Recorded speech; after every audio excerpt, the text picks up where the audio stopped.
circle, ellipse, parabola. We saw some interesting things about these conic sections earlier. But remember, there's one more conic section called the hyperbola. It looks like two parabolas which are mirror images of each other.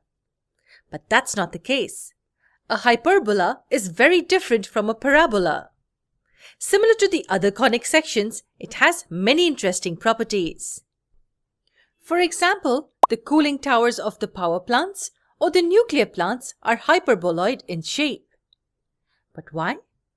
A cooling tower should be shaped such that first, it's efficient in the heat removal process, and second, its structure should be able to withstand heavy wind pressure. Also third, constructing it should be cost effective, that is, building it should require as less material as possible. Hyperboloid is the shape which fulfills all these criteria. It increases the cooling efficiency, has greater structural strength, and requires minimum usage of material for construction.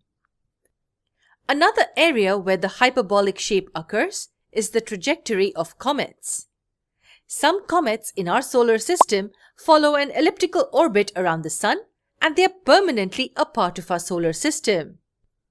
But a comet traveling at a very high velocity, such that it can escape the Sun's gravitational pull, follows a hyperbolic trajectory around the Sun. Such comets pass through our solar system only once. Isn't the hyperbola an interesting shape? Let's understand what exactly a hyperbola is. Consider 2 points on this plane. Let's denote these points as F1 and F2. Now consider points on the plane such that the difference of their distances from these 2 points is constant. What do we mean by this? Consider this point P. Let's say the difference of its distance from these 2 points is alpha. That is, PF1 minus PF2 is equal to alpha. One thing to note here is that by difference, we mean the absolute value of the difference. That is, distance to the farther point minus the distance to the closer point.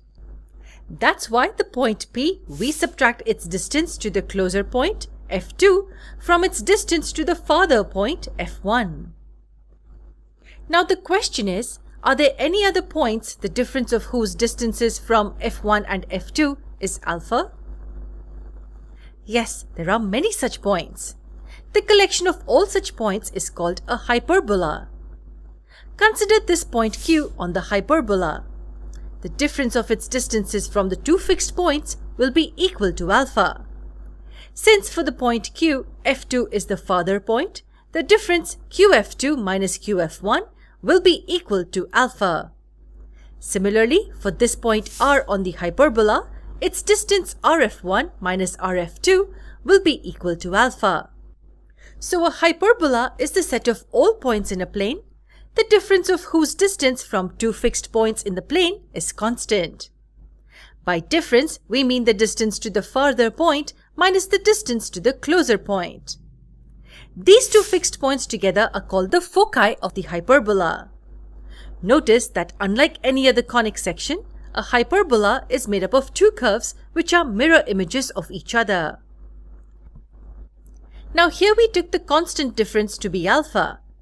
If we take any other number as the constant difference, we will get different hyperbolas.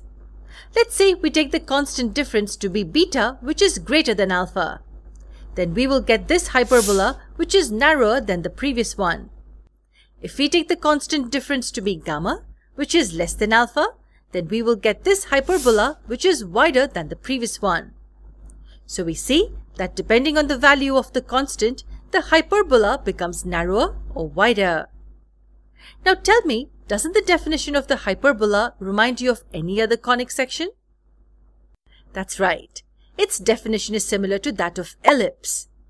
We know that an ellipse is a set of points, the sum of whose distances from 2 fixed points is constant. In the case of the ellipse, we consider the sum of distances, while in the case of the hyperbola, we consider the difference of the distances. So we see that their definitions are similar. Remember that for an ellipse, we saw what its center, its major axis, minor axis, and so on really mean. Also, we saw the relation between the length of the major axis, the minor axis, and the distance between the center and one of its foci. Such axes and the relations also exist for a hyperbola. We will look at it in detail in the next lesson. To stay updated and to keep learning such interesting things, do subscribe to our channel.